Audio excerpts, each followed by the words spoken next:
Hello everybody, welcome back to the channel. We're going to do a quick review of this it's not Dyer, my goodness, Dwyer. Easily mistaken if you're not paying attention to what you're saying.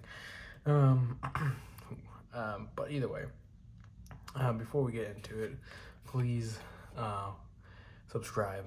Please like the Facebook page and follow the Instagram. And also just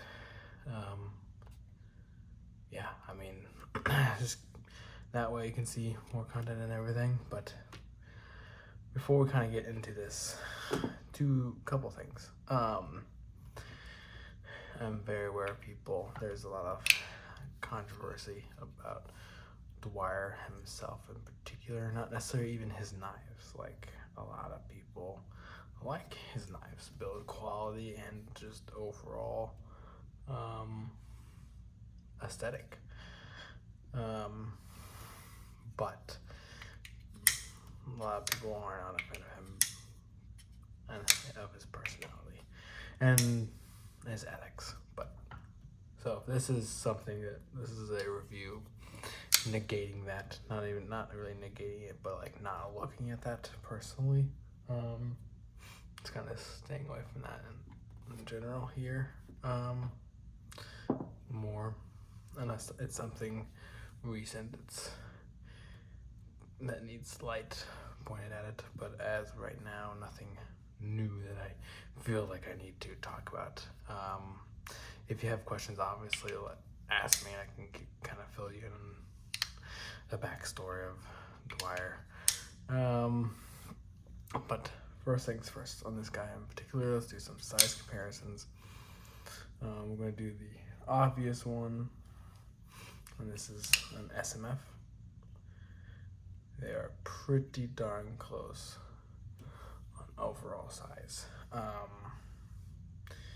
The SMF is ever so slightly larger. They advertise obviously that they're pretty much the same length. Obviously, it can vary, but in this particular situation, the SMF is slightly larger with a slightly larger blade, and it's not really noticeable. I mean, you won't really notice it in use. It's hard for you guys to tell.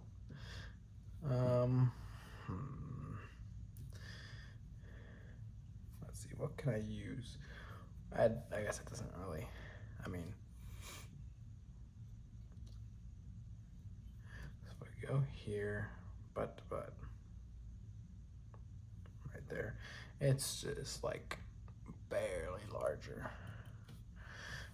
But besides the point, we won't get into that. Then here is a XM18 3.5 inch right there. You can tell this is quite a bit larger. That way you guys can get a feel of that in particular. We're just gonna bring out three large guys here. There you go. That's a Chris Reeve Sapenza. That way you can get a good size comparison there. And something a little bit on the mid spectrum, not the high end like everything else. There's that, which is the 940. Now you can get a proper size on those. And then same kind of ballpark price range. Actually, this is a little bit lower than the 940, not by a ton. But here you go. Here's the Spudgo Shaman. That way you can get a good size comparison there. That's it on the size comparison. So let's go ahead and get into the actual review here. Now, the knife itself, I'll just be honest. It, like, specifically the blade, that's not everybody's cup of tea. It's a wild blade. It's a weird blade. It's it's really like kind of like a sheep's foot. Warncliffe, definitely more of a, but it has a recurve to it, and then a little bit of a belly, and then it goes up again. So it has a little bit of a curve inside the blade here. It kind of, there's a wave. It goes down, up, down, up, down again. There's very little actual flat surface on here, but the blade itself has a very like Warncliffe style to it. It's kind of odd, and I don't even know if Warncliffe would be the right style blade for this. It's just a very unique one. One thing I do like, and this is obviously preference because some people like it, some people don't, is the grind lines. I personally really like it. Obviously I know people that don't, and that's fine. That's up to you. It's your preference. You can like whatever knives you want. I do like the marble carbon fiber on top of it too, with blue anodization of all the hardware, and obviously you got the flamed lock face. This is very nice, like the bronze and the flames. It looks really nice, and I have to say, good jumping, not too aggressive, but useful. Some minor jumping there, which is, it kind of works. It's a little bit more looks, aesthetics at that point. And there is no blade play.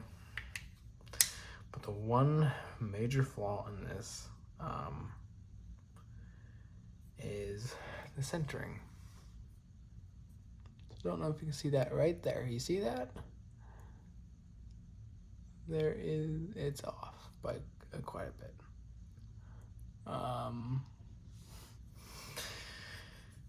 And here, yeah, and so that's something that I will probably do my best to try to fix. I won't ship it out to anybody.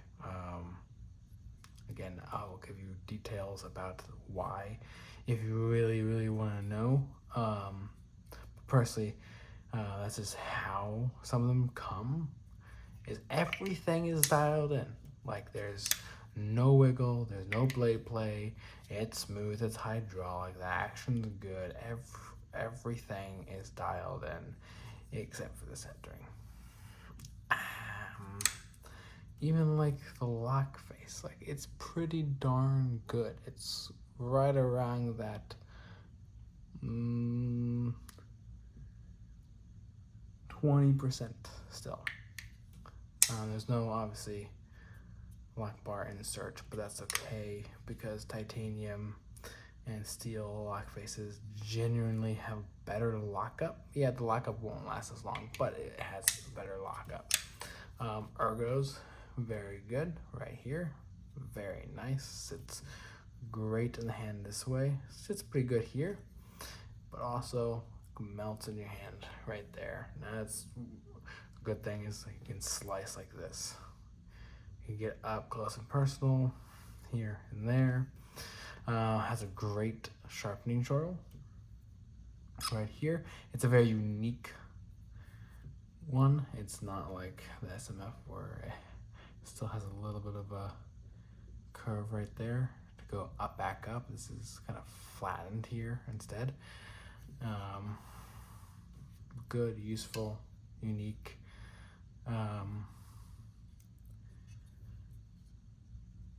Now, this is a very good slicer. So if you start here and you push into here and you have that belly that then digs into, it slices great because you're constantly pulling material into the blade, and as you push or as you cut, it pulls even farther into the blade because of that curve. So it's a great performer. It's pretty actually thin behind the edge. If you can see that, it's not the thinnest, but it's pretty darn good, if I say so myself. For let's see if it'll focus. There we go. Yeah, pretty darn good for a heavy duty style blade. Like for something that's hard use oriented, yeah, it'll be great for slicing too. It's a very good midpoint. The tip is very thin. It's a very thin tip, if you can see that. Very delicate tip, so no prying. Definitely no prying. This is definitely a hard use slicer, if that makes sense. Not prying and all that stuff, but a hard use slicer. So if you're cutting anything and you want to make sure it'll both slice and be able to take abuse, this is a good one.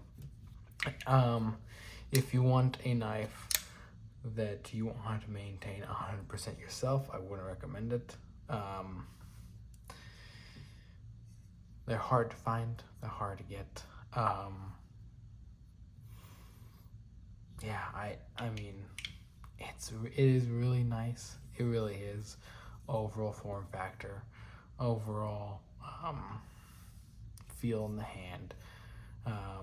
It performs great in the field. It works great when I'm using it at work. It carries pretty nicely. Because this is what's sticking out, right? But the way this curves, it curves into the corner of that pocket, so it kind of hides a decent amount of this. So it carries better than it looks. But I mean,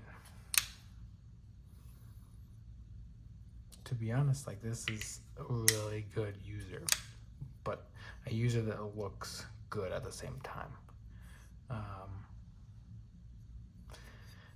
And so I guess the question is, like, do I recommend it? That's always a question. I recommend it for the quality of knife overall, the materials, the workmanship, it's going to look good. It's going to look good, feel good in the hand, and get the job done with no problem, no issues. But the problem was, like, can you get past the controversy of the actual maker? That's up to you, really. I know there's, like, obviously controversy with, like, Nick Strider, and that's fine. So with Dwyer, there's a different controversy, and it's more of a controversy that deals directly to consumers rather than some other stuff they did that doesn't directly impact the user or the customer, where this kind of does. So I would kind of, if you can maintain a knife like this fully on your own, and you like the look, and you need to know, like, I need something that will be with good ergos, very, very good ergos, feel good in the hand, look good, and be capable. This is what I would recommend this 100%.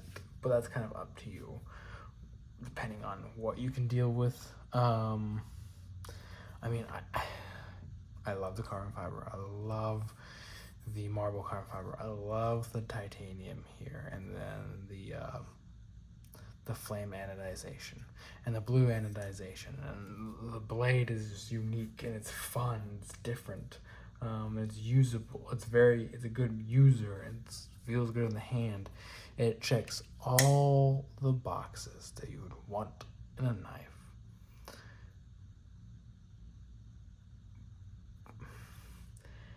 But you gotta kind of stick to the question. Can you deal with Dwyer and who he is as a person? That's kind of a personal question, and that's up to you. I got this for my collection, just to have a Dwyer in my collection. I knew quite a bit about him and also about what kind of knives he made. So I knew I was getting something that would be a good knife in general. I do like the knife in general. So it is probably going to stay in my collection, just to be in my collection. Yeah, I will probably carry it, and I will probably use it. But it goes down to, would I rather have this or a Strider SMF? And it would probably be the SMF, to be quite honest. The Strider.